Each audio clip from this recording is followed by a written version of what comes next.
Hello po guys. Good day to us all po. God bless us all po ulit. To God be the glory po ulit. Bali ano po to? Part 9B ng Season 21, What is Written Truly Happened. Final part po. Lagyan ko na po ng final guys. Isusunod ko na lang po yung mga facts according sa Holy Scripture nating Creator about hell. Isusunod ko po dito. Kasi masyado na pong mahaba. Part 9 na eh. Para po panibagong chapter na ulit. Thank you po sa lahat ng magtatapos ng season ko na to. Bali, season 21 na nga po to. Napakabuti po ng ating Panginoon kasi pinapahintulot niya pa pong makagawa pa ako ng mga ganitong content. Kahit pa paano may lakas pa po ako. At kayo din po na nakakakita ng content ko na to. Sana nga po maraming makapanood nito, maraming makakita, maraming magtapos mula part 1 hanggang dito sa final part na part 9B, final part po ng season 21. To God be the glory po talaga. Pag-ingatan po natin guys yung kaluluwa natin. Kasi yan po talaga ang pinaka-importante sa paningin ng ating Creator. Hindi po yung mga panandali ang tinatamasa natin, yung kayamanan natin, yung mga sasakyan natin, yung mga negosyo natin, lahat po yan temporal. Lahat po yan may ending. Hindi nga po natin alam kung hanggang kailan talaga tong good health at buhay na pinapahiram sa atin ng ating Panginoon eh. Kaya in as much as possible po, sa abot ng ating makakayanan paghandaan po natin lagi, maging aware po tayo, maging ready po tayo sa bawat araw na dumidilat pang ating mga mata. Lagi po nating pipilitin, lagi po nating i-aspire na talagang ang nag-glorified sa bawat iniisip, sa bawat sinasalita, sa bawat ginagawa natin. Ang nag-glorify po yung nasa itaas.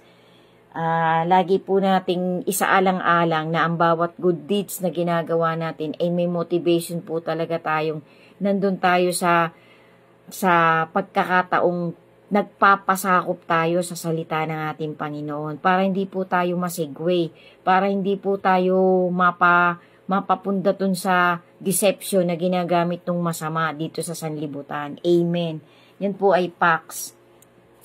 Sana po talaga guys pagtyagaan niyo pong tapusin kasi bawat part po kahit papano may motivation po akong naitatawid na kahit papano po magbibigay pa po ng tibay, ng lakas, ng kapit natin sa ating pagtitiwala dun sa talagang magbibigay sa atin ng salvation pagdating po nung takdang oras, nung takdang pagkakataon na lahat tayo ay sabay-sabay nahaharap sa dakilang verdict ng ating Panginoon at ng kanyang bigatin san.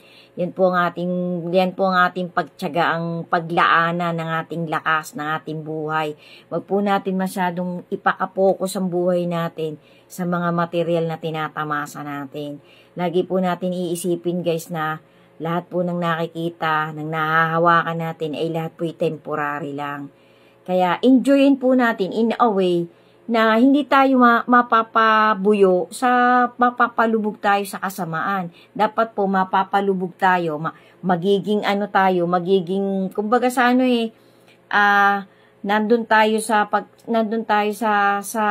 trajectory, nandun tayo sa talagang motivation ng ating Creator. Doon tayo nagpapakalubog, doon tayo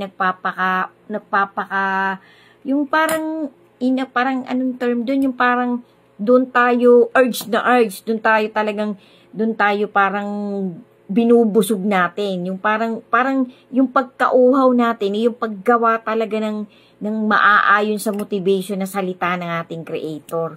Malalim po kasi guys, kasi sabi nga po, kapag tayo nandito lagi ang focus natin sa sanlibutan, mararatnan tayo ng Panginoon na hindi tayo focus dun sa kung talagang anong gusto niyang ipagawa sa atin. Kasi ang masama po kasi, punong-puno yan ng deception. Punong-puno yan ng bubusugin kanya ng kung ano-ano. Pero ang ina-after niyan talaga mawala ang focus mo dun sa talagang motivation ng ating Panginoon.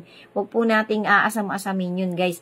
Kailangan po kapag nararamdaman natin na tayo'y napapalayo sa lingap ng ating Creator, bumalik po tayo. Umalis po tayo dun sa nabubulag na tayo sa napapalayo tayo dun sa trajectory ng ating Creator. Kasi ang liwanag po, nasa Panginoon talaga. Yung liwanag pong ibinibigay ng masama, dilim po talaga yon. Kasinungalingan po yun, lies po yun, deception po yun. Yan po ang ating hilingin sa Panginoon na wag tayong maligaw, na wag tayong mailihis sa focus na dapat ay sa Panginoon natin ibibigay.